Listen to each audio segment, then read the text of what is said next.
Il est 12h, mesdames et messieurs. Merci de votre fidélité à notre chaîne. Bonjour et bienvenue dans Afrique Midi. Les titres. C'est finalement aujourd'hui à Ouagadougou qu'a commencé les négociations entre les autorités maliennes et les groupes armés Touareg occupant la ville de Kidal. La cérémonie des négociations vient de démarrer au palais de Kossiam à Ouagadougou.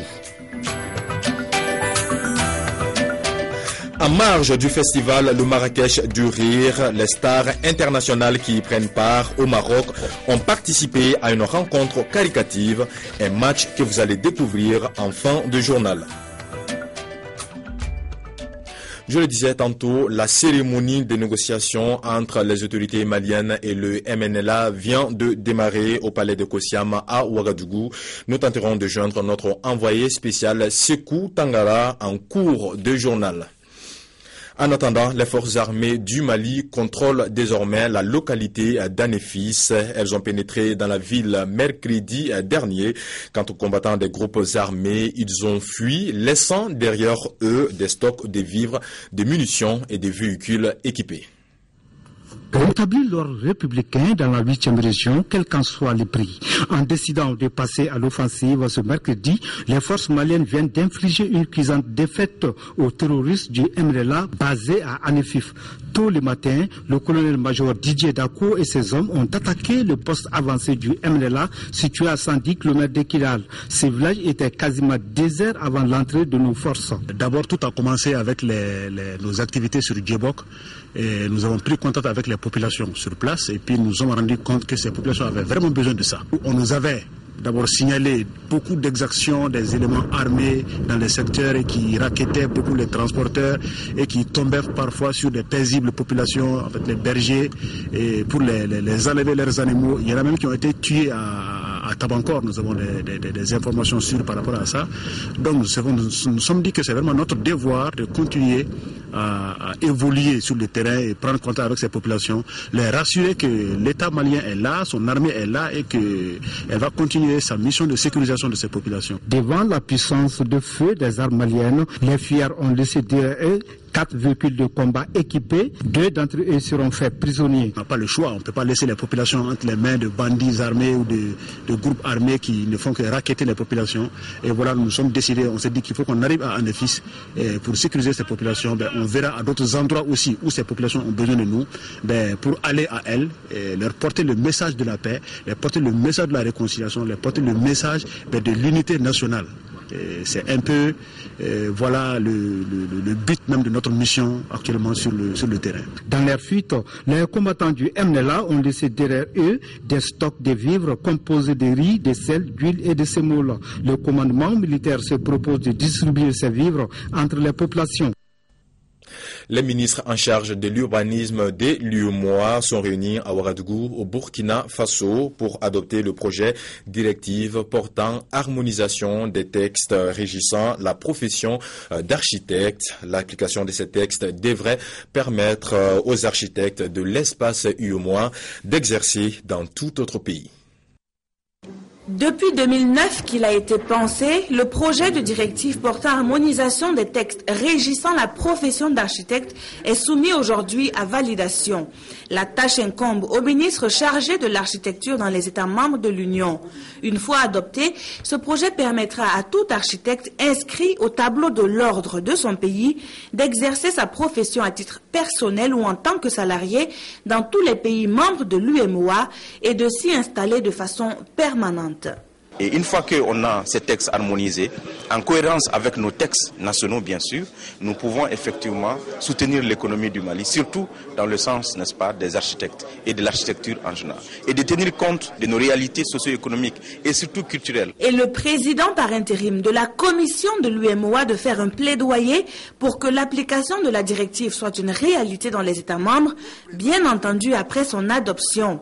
En attendant, tous sont conscients des avantages de cette harmonisation. Ça permet aussi aux gens d'avoir un marché beaucoup plus large, puisqu'en réalité, au-delà du seul pays, ça fait quand même un espace communautaire pour 8 pays, un marché potentiel pour tous les architectes, que ce soit des architectes ivoiriens, nigériens ou maliens, tous les pays. Quand les directives sont adoptées, la mise en œuvre, les gens ont un délai, les pays ont un délai de 2 ans à 3 ans maximum pour se conformer à la directive communautaire. La présente directive portant sur l'harmonisation de la profession d'architecte dans les États membres de l'UEMOA est une amélioration de celle adoptée en 2005. Elle se présente comme un échange d'expertise, inducteur d'opportunités pour faire émerger des cités modernes dans l'Union où les populations s'épanouissent pleinement à travers des structures viables et durables. Au Cameroun, un journaliste, Jean-Marie Tchatchouang, fait de nouveau parler de lui. Le directeur de publication du journal Parole a profité de son passage en prison pour publier un article dans lequel il dénonce les conditions de détention dans la prison centrale de Douala, une cour de miracle où la prostitution et les viols sont monnaie courante. À la une du journal Parole, un article explosif qui pointe du doigt les conditions de détention à la prison centrale de Douala. L'auteur n'est autre que le directeur de publication du journal, Jean-Marie Tchatchouang. Il sait de quoi il parle. Ce journaliste a passé 2 mois en prison pour diffamation, 2 mois d'enfer dans une cellule exiguë, insalubre, dans un environnement malsain. La prostitution, les viols, les viols contre des enfants, sur des enfants, sont courants au sein de la prison centrale de Douala.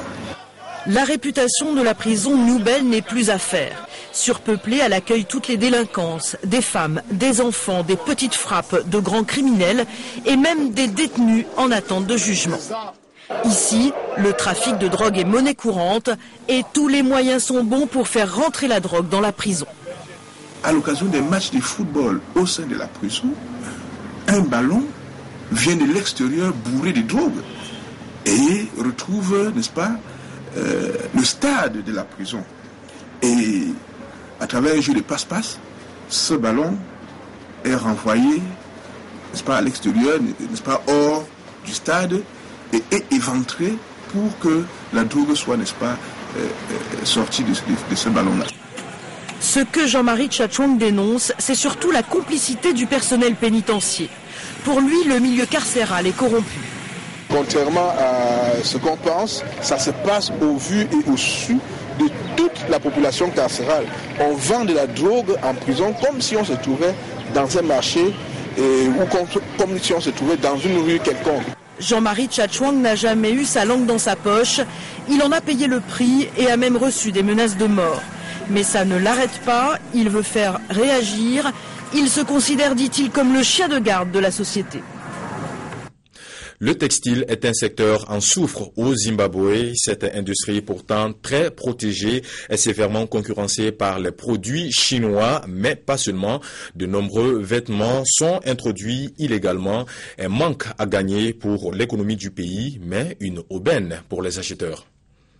Des montagnes de vêtements neufs ou usagés dans un marché de Harare, la capitale du Zimbabwe. Certains viennent clandestinement de pays voisins comme le Mozambique. Ce genre de marché aux puces fleurissent autour de la ville. Eva vient souvent ici, attirée par la variété de l'offre et les prix. Les prix sont très intéressants, c'est financièrement accessible. Je peux acheter pour toute la famille ici, du mari aux enfants. Dans le centre-ville, les affaires tournent pour ce commerce qui vend des vêtements en provenance de Chine. En revanche, l'industrie locale souffre de cette concurrence considérée comme déloyale. De 35 000 personnes employées dans le textile, ils ne sont aujourd'hui plus que 6 000.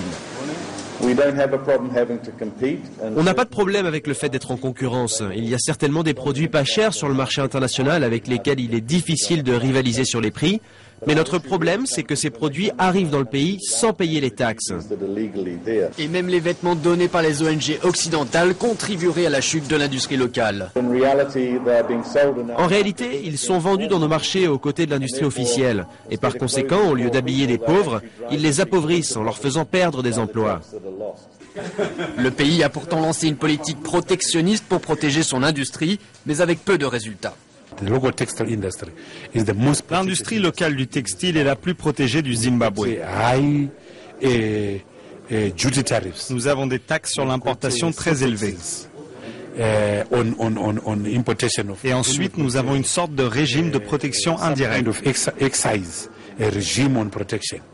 Sur les marchés de Harare, tous constatent que cette politique est inefficace. Si rien n'est fait, douaniers corrompus et mauvaise application de la loi finiront peut-être par avoir raison de l'industrie du textile du Zimbabwe.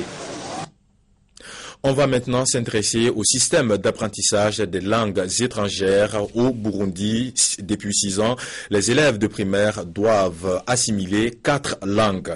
Le swahili et l'anglais sont devenus obligatoires au même titre que le français et le kirundi, la langue locale.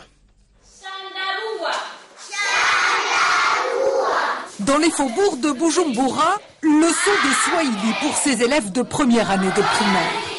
Ils sont 96 dans la classe. Du swahili, l'institutrice n'en a que quelques notions, un peu floues.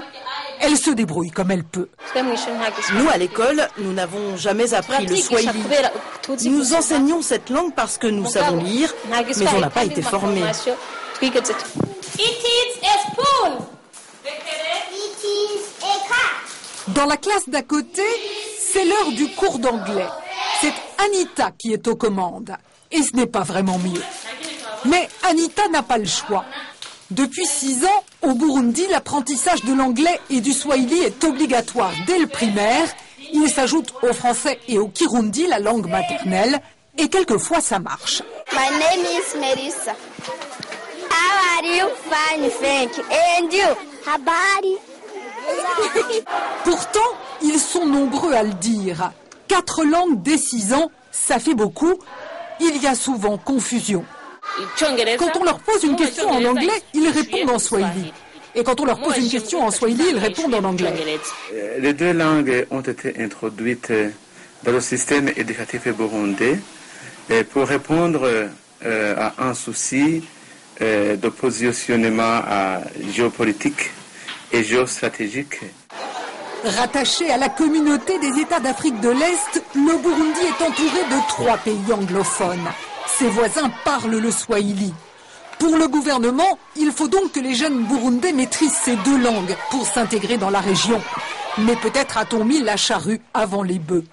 Professeurs peu ou pas formés, manque de matériel, classe surchargée, tout cela est un peu improvisé. Mais curieusement, pourtant souvent, le miracle fonctionne.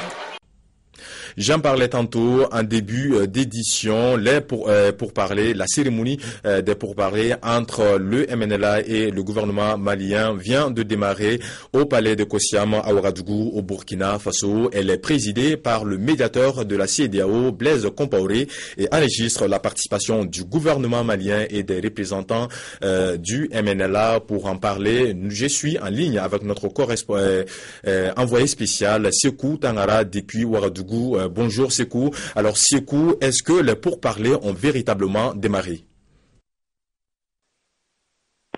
Oui, Mahmoud Kaba Djekité, ces pourparlers intermaliens viennent de démarrer ici à Ouagadougou. Il était exactement 11 heures passées de 35 minutes quand le président du Faso, médiateur de la CEDEAO dans la crise malienne, a officiellement donné le ton à ces discussions. Cérémonie marquée par 3 principaux discours. D'abord, celui de Blaise Compaoré, médiateur de la CEDEAO. Il a fixé le cap évoquant les 4 points de discussion qui seront débattus au cours de ces pourparlers. Le point 1 concerne la cessation des hostilités. Le point 2, le redéploiement de l'administration et des forces de défense et de sécurité partout au Mali, y compris Kidal. Et 3, la création des mécanismes de suivi et d'évaluation. Et enfin 4, la poursuite des pourparlers après l'élection présidentielle du 26 juillet prochain. Donc les choses sont claires. C'est autour de cette plateforme que les négociations vont avoir lieu ici à Ouagadougou. Deuxième discours, Mahmoud Kaba Djekité, celui de Tébile Dramé, chef de la délégation malienne. Tébile Dramé a réaffirmé le souhait du gouvernement malien de parvenir à une solution consensuelle, mais faudrait-il d'abord la tenue de l'élection présidentielle. Il a ensuite appelé, je cite, ses compatriotes qui, un moment, ont dû prendre les armes contre leur pays à se conformer aux résolutions de la CEDEAO, de l'Union africaine, de l'ONU, la résolution 2100 plus précisément, et de prendre toute la mesure du consensus international autour du Mali. dernier discours, celui de Mahamadou Djeri Maïga, chef de la délégation du Mouvement national de libération de l'Azawad et du Haut Conseil de l'unité de l'Azawad. M. Djeri Maïga lui aussi a souhaité que ces négociations puissent aboutir à une solution pacifique entre le Mali et l'Azawad. Ce sont ses propos. Voilà, Mahmoud Kaba de l'IDC qu'on peut retenir de cette cérémonie de lancement et pour parler intermalien qui viennent de démarrer à l'instant ici à Ouagadougou. Alors, Sekou Tangara, vous avez parlé tantôt de 4 points de discussion. Alors, pour savoir quelle va être la méthodologie de ces discussions? La méthodologie des discussions, elle est assez simple. Juste après cette cérémonie de lancement, le président du FASO, médiateur de la CEDEAO, va recevoir séparément les 2 délégations, la délégation malienne et ensuite la délégation des mouvements armés. Et dans l'après-midi, aux alentours de 17h, il va recevoir en même temps les 2 délégations autour d'une même table. Et c'est à ce moment qu'on va véritablement entrer dans le vif du sujet. Mais ce qui est sûr et clair, c'est que les choses sont déjà balisées. Le cap a été fixé. Seulement les 4 points dont je vous parlais à l'instant seront sujets de discussion. Il s'agira de la cessation des hostilités, le redéploiement de l'administration et des forces de défense et de sécurité sur l'ensemble du territoire malien, y compris Kidal, la création des mécanismes de suivi et évaluation et la poursuite des pourparlers après l'élection présidentielle. C'est une plateforme, Mahmoud Kabadakiti, qui ne remet pas en cause le caractère laïque, démocratique et indivisible du Mali. Merci Sekou Tangara pour toutes ces précisions. Merci Mahmoud Kabadakiti. Le Marrakech du rire au Maroc en marge de cette 3e édition. Humoristes mais aussi footballeurs internationaux ont participé à une rencontre qualitative et match pas comme les autres. Regardez. Ancien champion du monde, joueurs marocains comme Youssouf Hadji, artistes, humoristes, même l'ex-entraîneur Giroud est venu. Tous réunis pour une partie de foot, une rencontre originale et solidaire, un match de gala pour venir en aide à une association qui aide à la réinsertion de ces centaines de jeunes.